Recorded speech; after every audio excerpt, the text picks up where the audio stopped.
Hello, everyone. This is Stephen McNallen with another episode of Gods, Folk, and Destiny. Who's our gods and goddesses, the holy powers of the north, led by Odin and by Frigga? Whose folk? Our folk, with roots in ancient Hyperborea and branches all around Midgard. Whose destiny? Our destiny, which we will win by hard work and mighty deeds. Honor, sovereignty, well-being, and the life and the high repute of our people forever. So shall it be. Well, tonight I've got Matt Flavel on, als Herjargothi, the Alsa True Folk Assembly. One of the things we're going to talk about is the immensely successful get-together that we had this last weekend. Matt will be glad to tell you all about it. We're going to just kind of kick back the comments, and he's going to feed you a lot of information about what's going on with us and with the AFA and so on. Before that, though, let me remind you, you can support this work by the standard 3 or 4 things. Subscribe to the channel, like this video, comment in the comments section, engage us, and perhaps above all, tell other people about us. So with that said, Matt, how you doing tonight? I'm doing fantastic. I am fully charged up after this weekend's Midsummer. It was fantastic. So just give us people a little idea of how it went. Well, I know that's asking a lot. Just no, it really is. Top of your head. It was amazing, and it always is. And it's kind of silly, but it feels like each one is better than the previous one. It really seems to be going that direction. It was an amazing weekend. The feeling of family at AFA events is really tremendous. You get upwards of 100 people at an event, and for everyone there to feel like close family is really something special that I don't think we experience a lot in other aspects of the world we live in. So it was an amazing event. Very powerful. The rituals were powerful, but the fellowship and the brotherhood with the people that were there was really something special. I'd have to agree with you on that, and it's not just that I'm agreeing with you to be agreeing with you. As in our Wayfarers bloat, as you recall, as the horn came around to me, I stood forward and I said that to me, we always talk about these hard virtues, courage, strength, kicking butt, doing tons of things, excelling, push, and all that is awesome, and I absolutely agree with it and its importance. But I don't want to sound new agey, but the truth is, the thing that impressed me the most was the feeling of love, and there's no other word for it, just plain love between everybody who was there. Everybody was on the same frequency. We were all on the same page. We were cooperating. We were interacting. We met people that we'd never met before. In fact, I think it would be true to say that a very large proportion of the people there, it was their first time ever. Is that correct? Yeah, a lot of first timers. Yeah. Certainly first time at a national AFA event. Yeah. Well, that's what we like. Yeah. And do you have any idea of how many people we actually had? Yeah, our count's somewhere right around 105. Okay. I see something that might be a little conservative. I think Mandy had said something like 107. Sheila says, I think it was 5 or 10 more than that. I don't know. It was not our largest gathering. We've done larger ones, but wow, in terms of quality, I think it just stood out just immensely. Maybe you could kind of make that point, but just tell people about our ritual area and what we had to do to make things work. So when we first got Odenshof, we were very impressed, and we made this, what we thought was a very large ritual circle. And it was amazing when we found the place. We had just the perfect altar stone. So we had to move this, I don't know how many 1,000-pound stone several feet to get it in position. And we built this vey. And we were so impressed. We thought it was amazing. Well, last year, at our ritual, we had to circle around 3 times in there. So nope, it wasn't big enough for what we needed, which was an amazing problem to have. So this last year, we expanded it. We doubled the diameter of this ritual area, and we tried to expand it as much as we could possibly go between the trees and the natural, barriers. And I tell you what, the very first time at one of our opening things, we had the entire circle filled.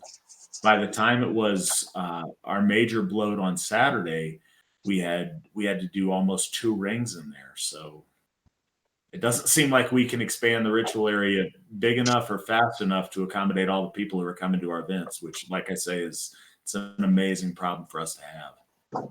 Right. And people got to understand this was not just a guy thing. We had tons of women there. We had tons of kids, and it was truly really great event. I'd say women and children are at least 50%. Lots of kids. We had 3 very pregnant women there. It was amazing to see the families. Yeah. Sure.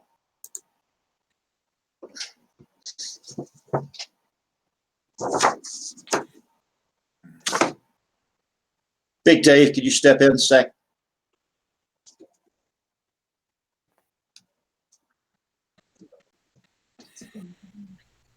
What's going on here? Yeah, I'm having trouble getting this the way we normally have it. I need to minimize something or something. I don't, when I'm speaking, Matt's still up, I think, and sometimes I don't know. It's just kind of jacked on that. I've never seen it like this before. No, what do I need to minimize? I'm not sure. Are you talking about the picture? Can you hear and see everything okay? Yes. Yeah, all of that's good, but the picture, it's delayed. Yeah. It's delayed. Oh, yeah. Okay, look, let's take it another minute and see what we got. Yes, sir. Kind of observe and let's see if this works the way it's supposed to right now. Okay. What do I need to do? Am I obviously I'm transmitting now? Yeah, if you can hear everything okay, then you should be good to go. Just ignore the picture if you need to. It's just me. I can ignore that easy. All right.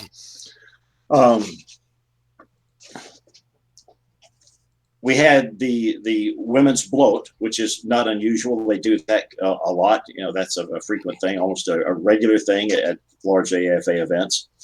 But there was a lot of other stuff. We had like 3, in effect, sort of like showers or baby welcomings. I'm not sure exactly what it would be called. We have a load of other pregnant women running around, families out there having babies.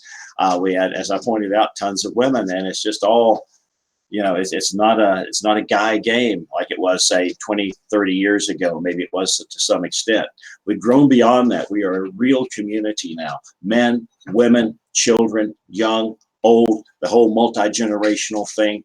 I think the AFA is obviously doing better than it ever has. If you can give us some idea, Matt, how are membership figures looking these days?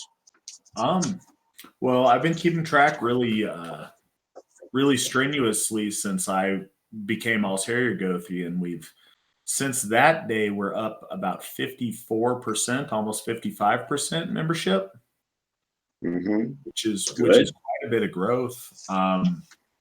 We just had our first applicant today from Uruguay, so yeah, that's about 15 countries now where we've expanded into, and at 26 AFA kindreds as of today. So we're doing extremely well. This is growth we haven't seen. Been a tremendous bump since about November of last year. We've just had applications pouring in. Right. I saw the letter from the email from the guy from Uruguay in his response to Sheila, and the guy looks good. I mean, he gets all the issues. He understands the difficulties of operating in South America. It was a very aware, very cogent response, and his English is super. It might sound a little strange that we got a guy in Uruguay, but we do, and we're good with that. One of the things that I noticed and liked a lot as a veteran was the presence of other veterans and the fact that they were talking with each other and just obviously doing a lot of those things that veterans sometimes need. There was a lot of support there. There was sharing of our situations and of life and one thing and another, and it was good. We've got some very experienced guys out there, and so a lot of them have been through a lot of stuff, but we all hang together. We support each other just like all AFAers do, and it was really good to see such a prominent presence, I think, of the veterans.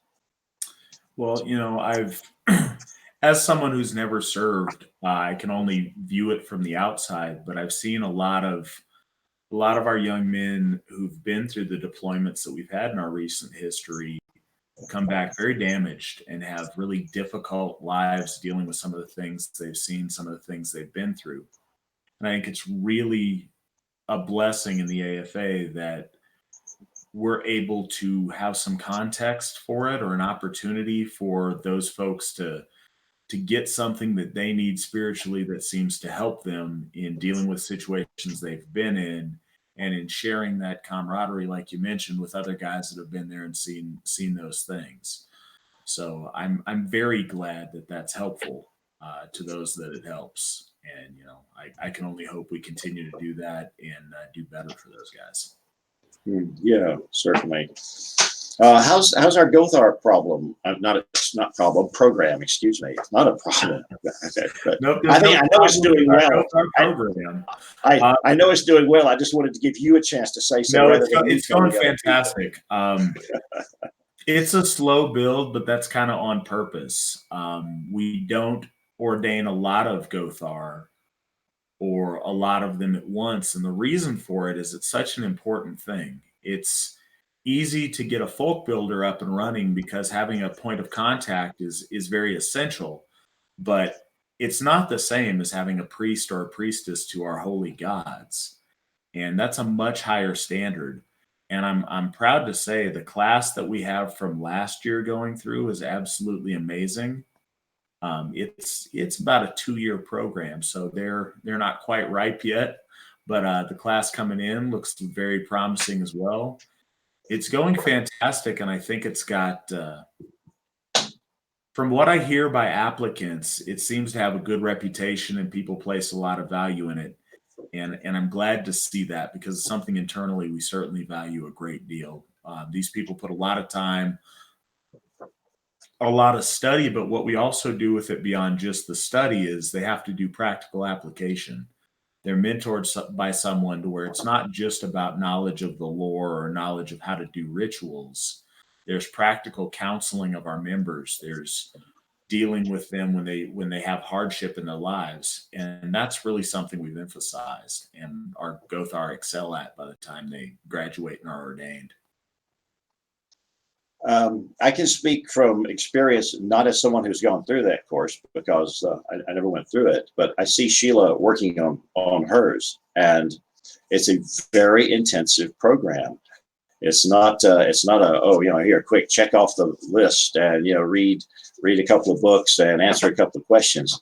It's read lots and lots and lots of books, read them thoroughly, write essays about them, and then apply those to the actual functioning of a Gothi or Githya in that given role. Quite impressive. Well, it's very important to us that not only do you have the knowledge and the book learning, but that you have the ability and the temperament to apply those values and apply those things when counseling our folk. As an actual priest to our God, your role as a counselor is essential, and your ability to give good advice and help people through the issues that they face in their everyday life, that's essential. And so we got to make sure that's there. Right. It seems like the program's doing a good job. Anything you think you might change about it in the future, or are you just going to kind of see how this goes as the way it is? What's your take on it? there's plenty that we're going to change about it in the future, and I think that's important. We want to keep it up to date and make it as good as possible. I think it's good now, but we're not going to just settle for good. We're always going to strive for greater and greater and try to trend more towards perfection. One of the things that we want to focus better on is streamlining our counseling portion of it.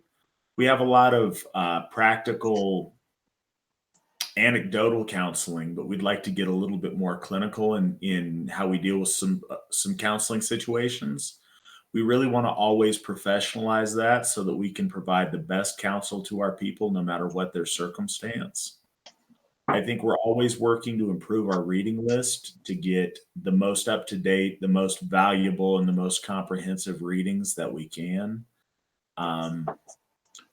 But again, so much of our program is based on mentorship. So the better our Gothar are, the more experiences they have, we share those down the line with those that we train, so that, you know, eventually the further down the road of the Gothar program, the more practical advice and advantages they're going to have from all the stored up wisdom of the Gothies that have come before them.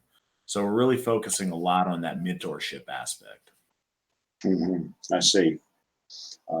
I wonder, is all of these papers that are produced by Gothar and Githia, and as their candidates, and even later if they keep writing anything, I don't know if you do this or not, but you know, maybe that could be pulled together into sort of a permanent library of reference almost for future people. That's something we've talked about, and I certainly think that's a good idea. I know we're looking to draw on that for some of our ritual work and some publications we're thinking about down the road. So, yeah, I think that's a great idea. I mean, it's just the idea of drawing on the wisdom of the past. You know, it's something we've always done, and we need to draw from our past wisdom as well as the broader picture, so to speak. So I had an interesting experience. Sheila and I had an interesting experience during that. And I think you've heard about this, but I want to pass it on to other people out there because it's kind of amusing, actually. We had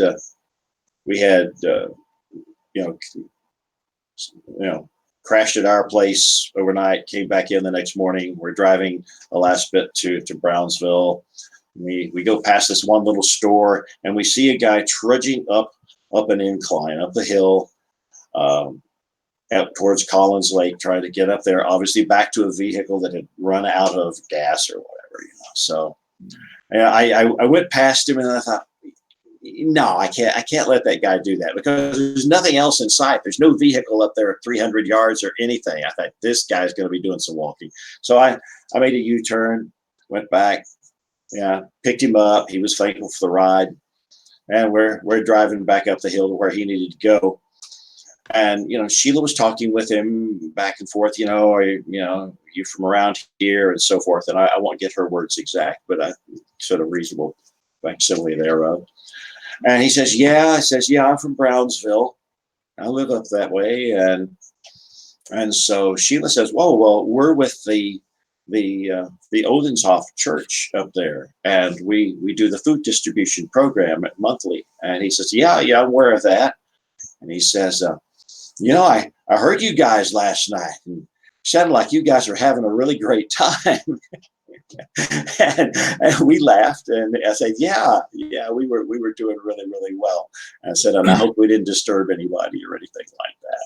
And he said, no problems. So, and we didn't push it. We didn't make a big deal. We didn't, and here's a leaflet explaining, the words of Odin, and you got to listen. None of that, no high pressure, just, hey, dude, glad to give you a ride. He was very appreciative. And, I think that's the way we build friends around there. Just treat them like people and let them see that we're just ordinary people. So that it was kind of the case. We've had, a great feedback from the community since we've been working with the food bank and distributing food monthly. This last month was 1 year that we've been doing it, and the people of Brownsville have really come out. They've been great to us. They see us around town and run up and talk to us and introduce us to their kids. And that's been really nice. I'm really happy about that. Yeah, that's a good thing. Nobody seems to care that we follow a somewhat unusual religion. I mean, it's just not an issue with any of them.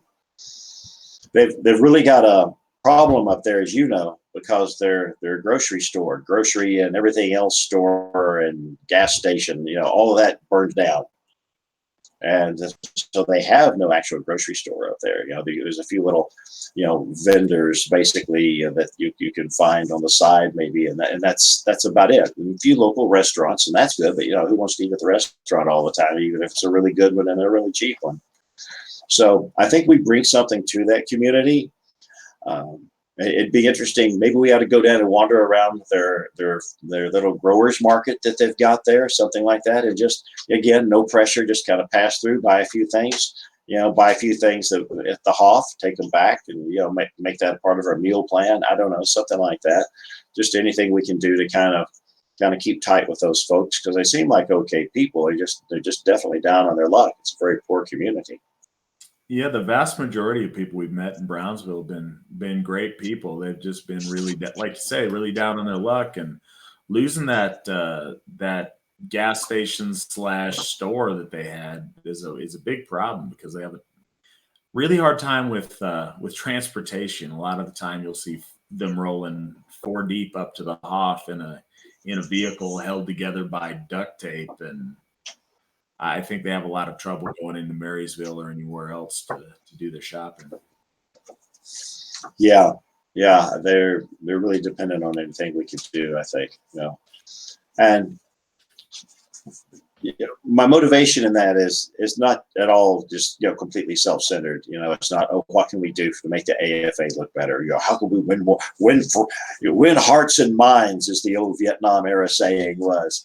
It's not about that. I mean, they're just poor people out there, and probably some of them have got some faults. Duh, don't we all? And we need to communicate with them, and I think we're doing a pretty good job. I kind of had to laugh during our Wayfarers bloat when the church right across the street, the Baptist church, was having some sort of a outdoor song fest, whatever, with for Jesus, and they're praying out loud, and they got the music up, and actually it was not obnoxious, and I don't think they did that to mess with us or anything. I think it's just, hey, it's a summer Sunday and everybody's out there relaxing and so forth. And I actually found that as the horn was coming around, which took quite a while, because people were making toasts and saying what they liked best and so forth and so forth. The music that they were playing, because we couldn't make out the words, we couldn't hear, sweet Jesus, this, that, and the other. All we heard was the tune. And actually, I felt it really supported what we were doing. It wasn't intrusive at all. And I had half a notion to go over at some point later and introduce myself to the preacher, but I thought, nah, that might be just a little bit too pushy. That might put him too much on the defensive. But I thought it was kind of funny anyway. I had to stand there and take a laugh. No, it was. I always wonder what those folks over there think, but that's something I will say. We've never had any problem. We've right across the street from that church there, and never had any issue with those guys. Yeah, I think most of us have grown through the "it's my job to hate Christians" routine. When I was very, very, very new to Alsa True, I went through that a very anti-Christian phase. For all the usual reasons. I felt that we'd been deprived of our birthright.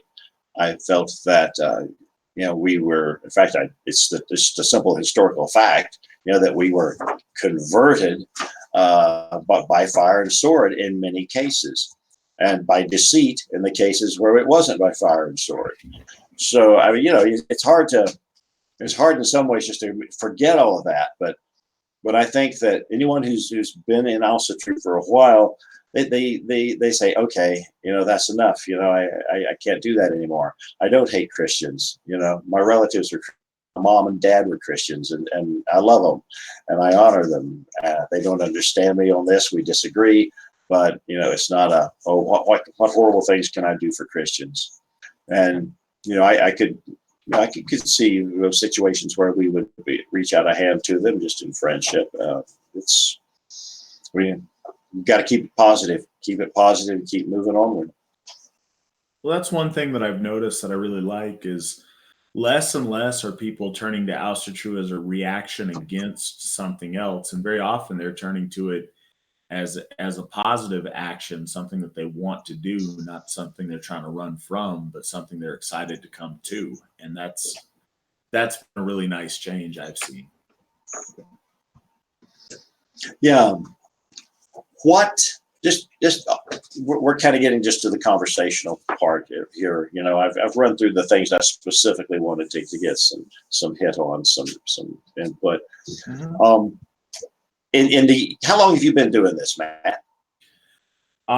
Doing this, I don't know. I've been Oustertrue since 2001, actively trying to be active and make things happen since about 2008. I think that's when I started folk building in Alaska. What are other changes, evolution, I hope, that you've seen over those years? Absolutely. I can't think of one way that it's really devolved. I think it's all been an upward trajectory. One thing that I've seen is a clarity of purpose. I've seen it become much less an eclectic collection of people that didn't fit in and much more a unified body of people that had similar values, similar belief structure, and wanted to move forward in an orderly way. I've seen a lot more of that. I've watched it go much less a Viking themed camp out, a lot more of a church atmosphere and a church retreat. And that's kind of what we're going for. I've seen that evolve. It kind of went between Viking themed camp out to, charitable biker rally towards church event, which has been really nice. I've seen, and going hand in hand with that, I've seen people take it a lot more serious. I've seen the folk gathered around look a lot better, a lot more successful. And we get people from all walks of life within reason. But there was a lot of folks that were down on their outer weren't necessarily brimming with social skills when I first came around. And the more time goes on, we get a lot more successful people, a lot more good looking people. We get a lot higher percentage of our people being in shape and concerned with health and fitness and just living a very healthy lifestyle, which has been nice to see. As you mentioned earlier in this show, the biggest thing probably, instead of a bunch of guys sitting around in a circle, it's full of women. There was at least half of that crowd was women and children, and there's grandmothers and little kids and all walks of our tribe, and not just a bunch of guys. That's been really nice to see. Because before, it's not just that it's an emphasis on family, but it's also a place that people feel comfortable bringing their families. One of the nice things is to watch the kids immediately get together, the older kids looking out for the younger kids, and the parents feeling comfortable enough to let their children, roam around and do things without having to helicopter parent around them, which unfortunately parents have to do in the wolf age that we live in. So yeah, I've seen that a lot. One of the other things that I've seen is the scope of what we do is certainly expanded. We've got AFA events across the country now. We've had, some international events. There's a lot more to do, and we're spread a lot thicker geographically. Can't guarantee you everywhere you go, but there's a really good chance if you're in the United States, within a couple of hours of you, no matter where you go, we have AFA members. And if you're part of our AFA family, that means you've got a place to be, you've got people to share a meal with, you've got a connection to where you are, no matter where you find yourself, at least in the United States. And that's a really special thing to see. Yeah. We know we had a pretty good showing out at the Hoff. Mm-hmm. Across the country, and certainly not expecting a precise number, but how many other AFA events were happening last weekend? Well, this is the amazing thing. It seems like on any random weekend, there's 5 or 6 AFA events across the world, no matter what. And I think 5 or 6 may be light. That's 5 or 6 that people are posting on Facebook. On a seasonal celebration like Midsummer, I wouldn't even know how to estimate. I mean, 20 or more. It seems like every place we have AFA members, people are gathering with their AFA family to worship our gods and celebrate our ancestors, and it's really a special thing. And I always love seeing that. I know one of our Gothies in the Upper South, or one of our Gothi students, he performed 2 weddings on Friday at hundreds of miles apart. So we've got a lot going on, and that's one good thing about social media is it gives us the ability to see at any given time how many things are going on involving AFA members in the AFA community, and it's really something special. Yeah. Just to backtrack just a moment to what you were saying about kids running around and so forth and so forth. I thought of actually a 3-generational family in the AFA that we had there at Brownsville. Folks we've known for years and years and years. And many years ago, when their daughter, who recently had her first child, was about 2 feet high, she came up to me with something she had drawn. I don't remember what it was, something with crayons, and she gave it to me. And I don't know where it is. I know that there's no way I would ever have thrown it away. And we have reminded each other of that, over the decades, actually. And now here it is. She's got her first. So she spoke about that. You guys have really turned cool. in, but she spoke about that at Sumble that night. About her making hand drawings when she was little and how she's been in the AFA her entire life, and she's well into her 20s and has a child of her own now, and that's really something special to see. There was one family there represented that had 4 generations all there. Ooh, nice. And that's amazing. We're starting to get groups of people where this isn't abnormal, and like I said earlier, it's not an act of rebellion against something else.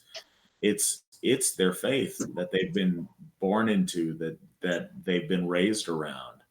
They've got friends that they've made in the AFA that have grown up with them, and that's really something special to see.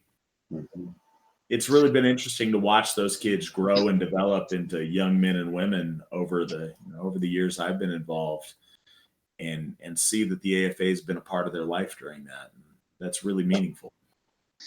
Wait another 20 years, and you will, and you'll be even more blown away by it. It's one of the very few good things about getting old is the fact that you get to see things not just in little slices, but in bigger pictures. Sometimes it's really cool.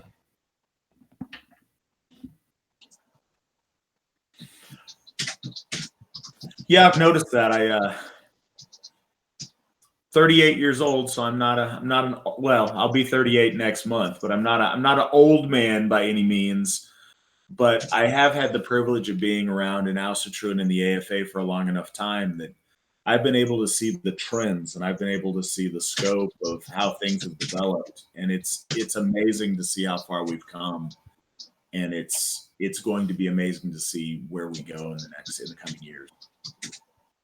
Yes, absolutely will be. I hope to hang around for as much of that time as possible. And just as a passing note, I know you know this. I don't know how many of our listeners know this. This summer represents 50 years since I pledged myself to Odin. And I have not regretted a moment of it. So that's my bigger picture that I have just from my memories. So it only gets richer, Matt. It only gets richer. You're in for a nice ride. I believe that. I'm excited for it. Yeah. So since we're just kind of casually kicked back talking about time and stuff like that, what sort of image do you see for the AFA in the years to come? What do you want the AFA to look like 20 years from now? Not trying to put you on the spot. Feel free to tap dance, but there it is.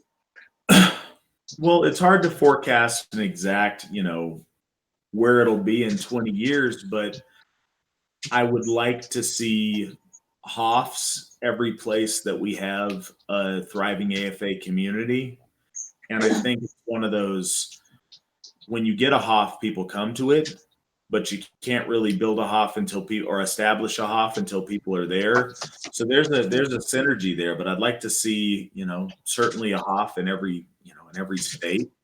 I'd like to start trending more towards, Hoffs, multiple Hoffs in a state, but I think that much more Hoffs is going to be nice. I'd like to see us more recognized by average people of European descent. I would like to see our numbers get to the point to where we're statistically significant when we're trying to do things or address problems in our community. And I think we're going that direction. I'd like to see more, to continue to see families grow in the AFA, have it be a generational thing like it's starting to become. And what we've really been focused on lately, and I want to continue on always, is for it to be an established institution that stands the test of time. It's not, something that's just meant to last your lifetime or my lifetime. But, I want 20 years from now, I hope I'm still around doing what I'm doing. But in the distant future, I'd like for, the 15th and 16th All's Harrier Gothi to look back at, what we've been doing now and tell stories about it. And I believe we'll get there. I'd also like to, within the next 20 years, see our membership continue to be people that have a lot going for them, successful people that have their head on straight and are headed in an orderly direction. And yeah, I'd like to see a lot more religiosity develop. And I think we're working on that really well. And I'd like to see that continue to flourish. Right. Sounds good. So how do you think we can go about getting more acceptance just from, quote, normies, unquote? I think going out and asking for it isn't going to help. I think altering our substance in order to be more appealing to the normies is not something I have any interest in doing. Staying true to our values is essential. What I think is going to be very effective is showing success. I think the fact that we have a Hoff is tremendous in that. It brings me to something a little bit. So we focus on something in the AFA every year, and we're focused on a 9-year cycle that you put into place. We're in year 8 of that now. And the idea is focusing on immortality, and the sign that will guide us in that in the next year is Othala, which, for those listening that may not be aware, is your odal lands or your ancestral inheritance in terms of property and home. And we're going to, between now and next midsummer, we're going to have a second Hoff, and we're going to have a place to inter our dead. And I think that those things are signs to the normies and everybody else out there that we're serious in what we're doing, that there's something tangible. There's something tremendously effective to the human mind to have something you can physically reach out and touch, to have an actual location. And in a practical sense, having Odenshoff has been what's allowed us to do our good work with the food bank and to serve and to help the community of Brownsville. I plan to do that with subsequent Hoffs. So I think that establishing success and continuing to succeed, even when we have others trying to tear us down, that record of success will bring people to us. There's a centrifugal force that happens where success attracts success, and people are attracted to winners. And when the more we accomplish and the more we succeed, the more we're able to persevere, I think the more people will have join us and help us to continue to succeed. And I'm excited to see that, and I think we're already seeing that. I'd like to go back to that idea of a place to inter our dead. Obviously, I think that's something that we would all like to see. We've talked about it actually from the first, before we actually got the Hoff. We were saying, hey, someday we would have a place to bury our people here in sacred ground. And I know you've had some powerful things to say about the idea of sacred ground, and both in the deep historical context, but also in the more modern, not so much modern, but the more recent context as well. And could you elaborate on that for the audience, please? Yeah, I'll try to. One of the things you guys may or may not know, but recently myself and some other members of AFA leadership had a trip over to Sweden to visit our membership there. And one of the things that is very telling is the amount of sacred places that they have there that our ancestors used to use. The stone circles and stone ships and burial mounds that are literally everywhere across the landscape. And when you're in one of those places, you feel that presence. Those places have been sanctified by thousands of years, in some cases, worth of offering, of worship, of blood, sweat, and tears poured out to the divine in those places. And they're powerful. And we have started building that for ourselves here in Vinland. We've started building that for ourselves at Odenshof. And every year that goes by, the place is more powerful. It's more full of might that we've poured into it. The circle is more sanctified by the rituals we've done in it, by the events that have been witnessed there. And there's a power to it. There's something to be said for having something of your own that's yours, that you can touch, that's sacred, that's holy, in a place where it's your home. And that's one of the big keys in the mystery of Othala, is that sense of having power with your home, something stable, something that's solid, that's not moving, that's not going anywhere.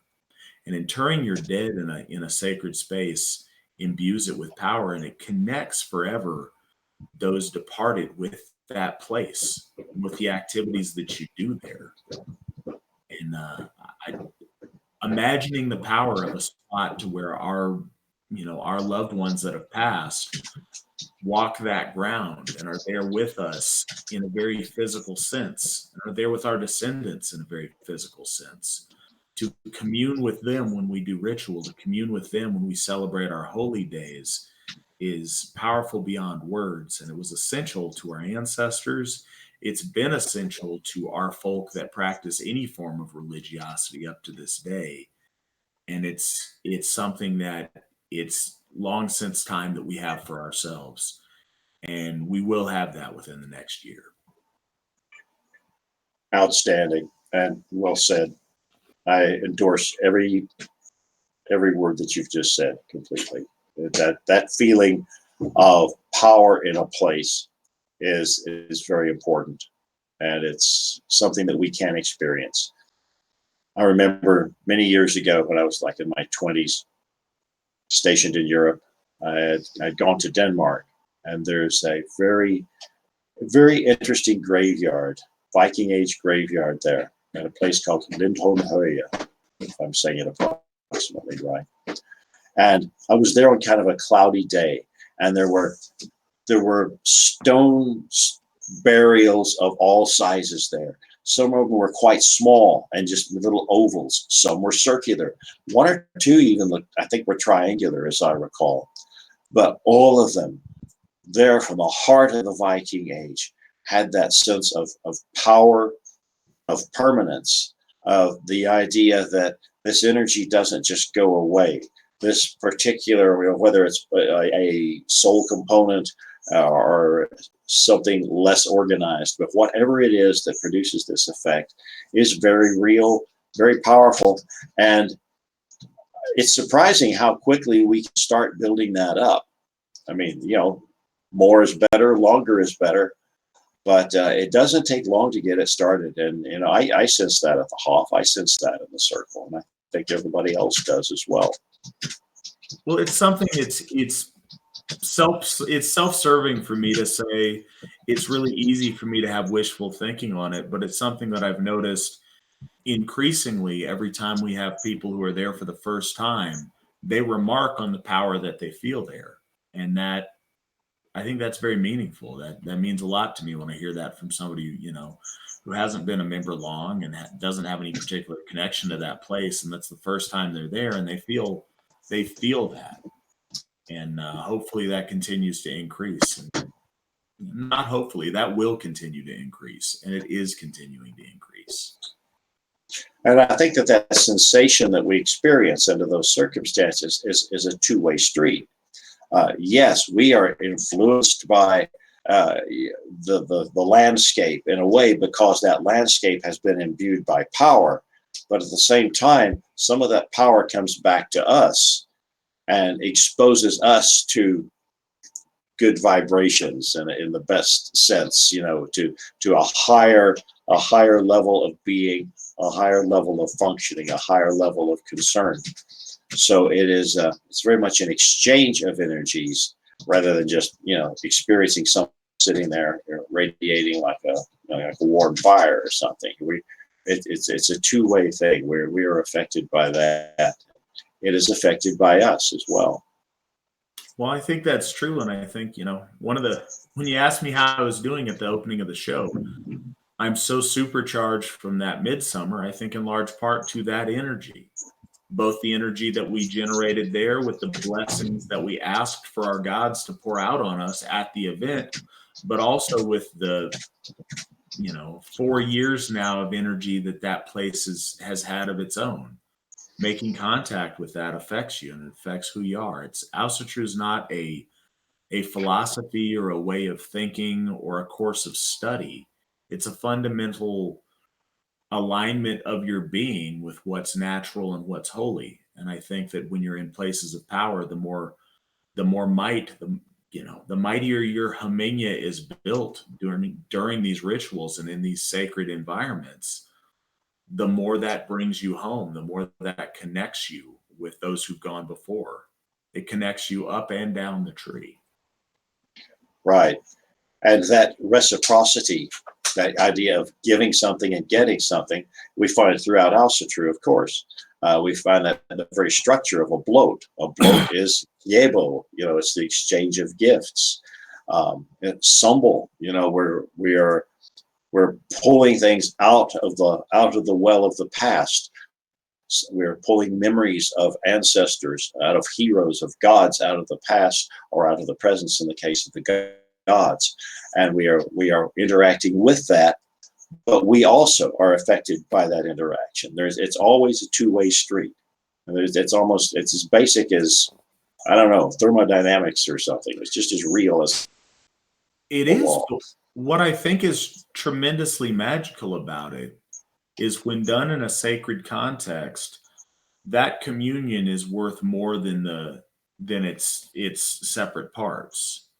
When we exchange gifts with our gods and they exchange gifts with us, the exchange is worth more value than either of those things by themselves. It's like we gain a momentum when we sumbel, that by us sharing sacred words over the horn, we are all made better than if we had just said sacred words by ourselves. The act of doing it in a community makes it all that much more potent, makes, the fruits of it all that much more sweet, and makes, any kind of shame or downfall that much more bitter. Exactly. It is a communal experience, and we do grow from being with each other. Brand kindles brand, as the Edda says. You can do bloat by yourself. I've done it many times, just offering something to Odin or to land whites or whatever. But it's always better if you're with other people. We grow from each other. We learn from each other. We pick up, on a conscious level, we pick up inspiration and ideas, but on a deeper level that we're not even fundamentally aware of, it increases our harmonia, or whatever you want to call it, that essence, that power, that spiritual energy.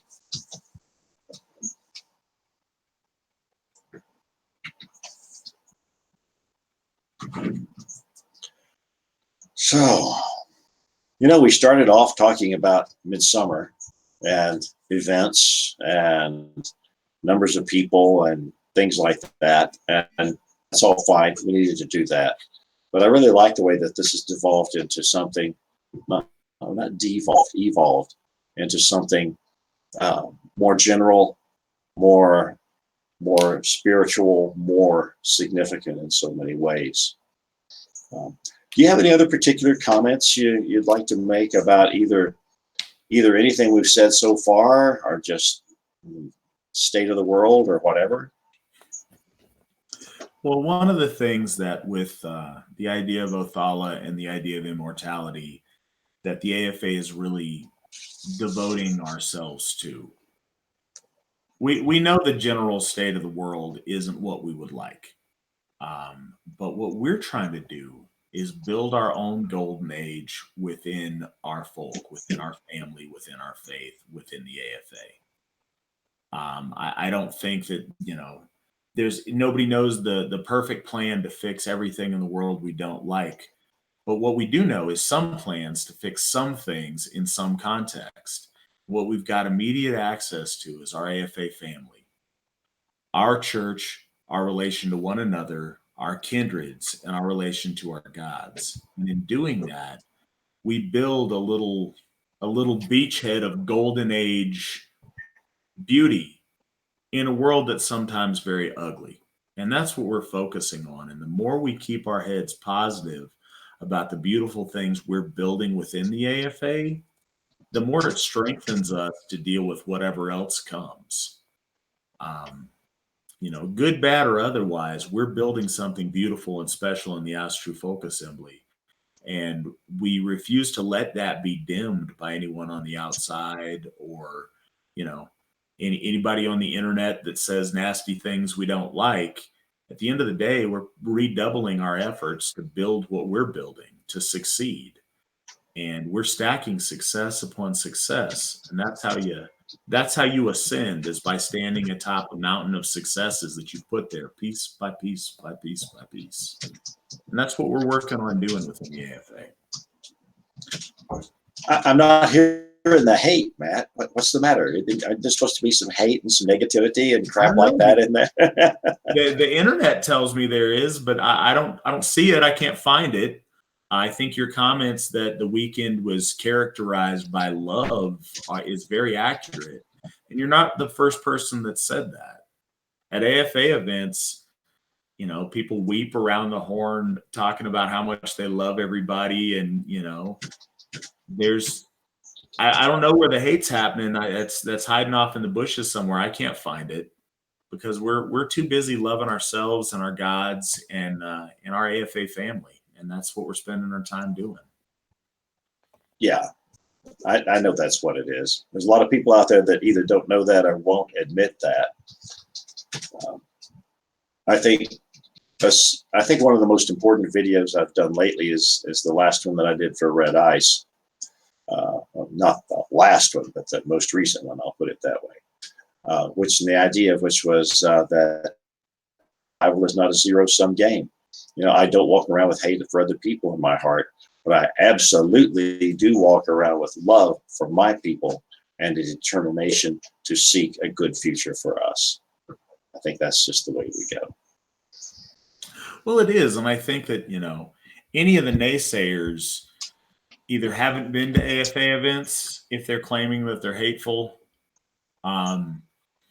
I've noticed in this last year when press outlets have reached out to me or tried to talk to me, they've noted the lack of their ability to find all this hateful stuff that they were expecting to find. I've had journalists that were kind of confused because the case of any kind of hatred on us it's just not there, and they can't find any of it because that's not what we spend our time doing.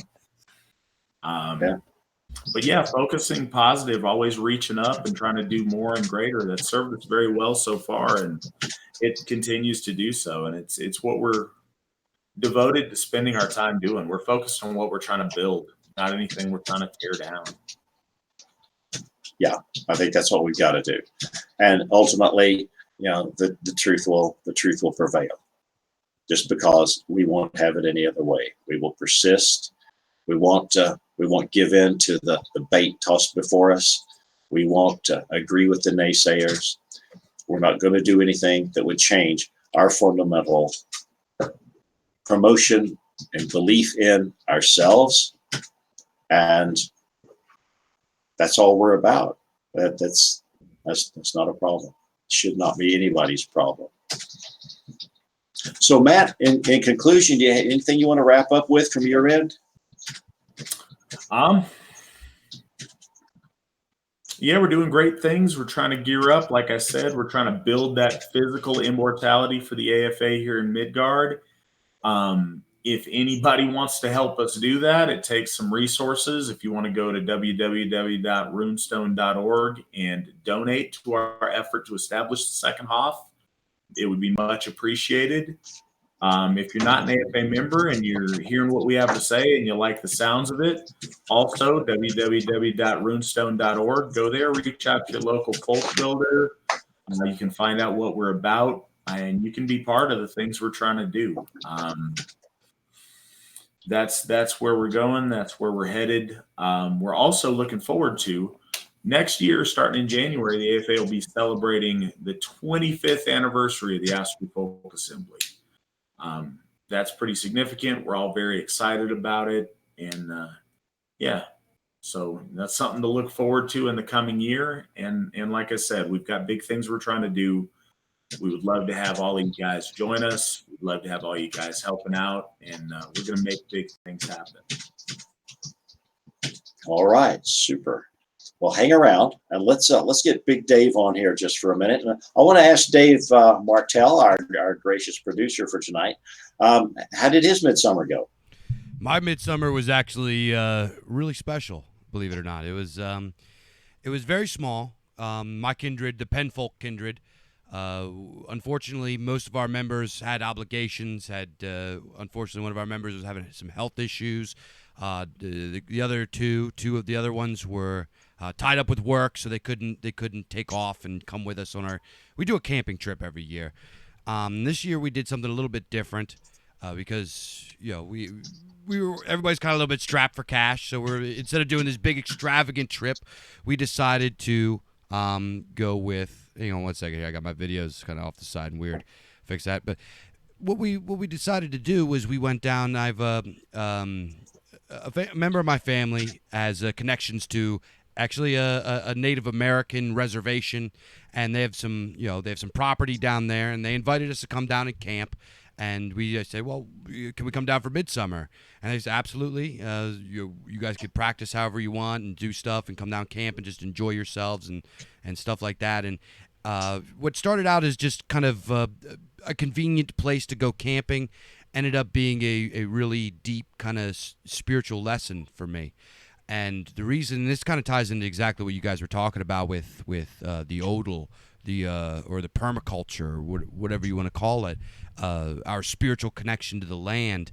I got to see it in real time with a different folk. And when we went down there, we went camping, and it was a wonderful time. It was all the way out in the sticks. I didn't get any connection or anything like that. I was completely off the grid, which is nice because I really needed it. I did a video. I said this midsummer is about victory. This is about cleansing. This is about the cleaning fire of the solar tide and all this stuff. So I went down there with you guys are public figures. I'm sure you can empathize with. Sometimes it drags you down. Sometimes when you're out there and you're grinding and you have to deal with a lot of people, you got to deal with the haters all the time. Sometimes it clogs you up and it creates a lot of chaos and entropy in your heart, and you got to get away from it sometimes. So this was my goal, to go down there. But what I really experienced was we went down there and I got to speak with someone who's close to the family that I went down there with, a 95-year-old woman, the oldest member of her Native American tribe. and listening to her stories and about how connected her family was to that property that we stayed on. And she was telling me stories about this spot that she goes down when she was a little girl to go kill snakes with her walking stick, and how her grandmother did it, and her grandmother, and how many generations these people had living on this land, and how deeply connected they were to this land. And it was really, really special because I know we all talk about it, but those of us here in the New World, whether you're in America or New Zealand or Australia, or those of us that are in the European satellite countries, we don't really get to experience that idea of Odal. We don't get to experience the burial mounds and see these 1,000-year-old, 100 centuries old, buildings and stuff like that. We don't get to experience that. And even up here in Pennsylvania, where it's we have a lot of old buildings, but it was like 1700s, 1800s. It's not the same. So when I went down and I got to hear these stories and hear how deep these people have this connection to their land, even if they are another folk, it was really, really special to get to witness another people having their connection to this land and how much it means to them. And it really reinforced our idea of Odal. So out of respect and to thank the tribe that let us use their land, part of our blot, we went and we gave an offering to I know this is kind of, some people are against doing this kind of thing, but we felt like it was necessary to give gift to the river spirit of their tribe. That's who they practice. I guess that is their landvater or whatever. That was like their patron deity, is the spirit of the river. So we went down after our bloat to give thanks to the spirit of the river and give reverence to the folk that let us use their land. And it was a really special thing. And I got to go see the burial mound that was dedicated to their chief that died, I don't know, 1,800 years ago or however long it was, who was supposedly a really tremendous warrior and a legend of a man. And it was really, really cool. Even though he wasn't of my folk, it was still very special to go and feel the power of this great man that once lived and was part of this Odal and part of this folk and part of this tribe. And it was a really, really special experience. And thank you to those people for letting us come and letting us use their land. And all of my kindred all agreed. There's kind of like a convergence, like a parallel thought. As we were driving home, we all kind of had that same kind of sediment in our hearts that what these people do is what we want. And it's not like an envious thing, but it's something that we as a people in the New World have kind of lost, and it's something that we're homesick for. And it really reinforced the idea that we are obligated, as also true, as members of the folk, and rebuilding ourselves and recreating ourselves and getting back to our primordial form, that we also reestablish Odal, like you guys are doing with the Odenshof. So that was my story of Midsummer. It was wonderful. Well, that's a pretty interesting story, Dave, as a matter of fact. And you're right. We also have that need, and we're building it. They've, despite their issues, despite the things that have happened to them over the centuries, they've managed to hang on to that. And, I applaud that. I'm glad they have. We must, with all the benefits we've had, we must reach in and we must bring those things back, because they're internal things. They can't really be taken away by anyone else. I mean, land can. And burial mounds could, in theory. But basically, the spirit that motivates all of that lives in our breasts. And we need to feel that same love of our people. We need to feel that connection to our people. We need to feel that connection to our old land. You're absolutely correct. Well, I guess we're about it. Anything else you have to say, Matt? No, I think we're good. I mean, Dave, I'm glad you had a good midsummer. I'm glad you got to really see and experience the need for that Odal space, that sacred land, that sacred sites for our people to gather and worship in. And you can really see it sometimes through the eyes of other people. Sometimes that illustrates a need that you may not be aware of within yourself. So that's a really good experience you had. Yeah, it was wonderful. So next year, come out and experience it with the AFA. Come out to Odenshoff. Come out to Odenshoff. You guys got to build an Odenshoff over here on the East Coast. Well, if you want to help us out with that, Dave, we're always looking. Like I mentioned, we're always looking for help because we're absolutely going to establish a Hoff on the East Coast. I'm not sure exactly where our second one's going to be, but we're dialing that in right now. Got a lot of things we're looking at, so you'd be surprised how quickly we're going to have a Hoff on the East Coast. I believe it. All right. Well, with that, let's do a wrap on it. That's all for tonight, folks. Keep your powder dry, your cupboard full, your spouse happy, your children close, your data out of the hands of the deep state, and love life. For life in Midgard is a great gift. Good night.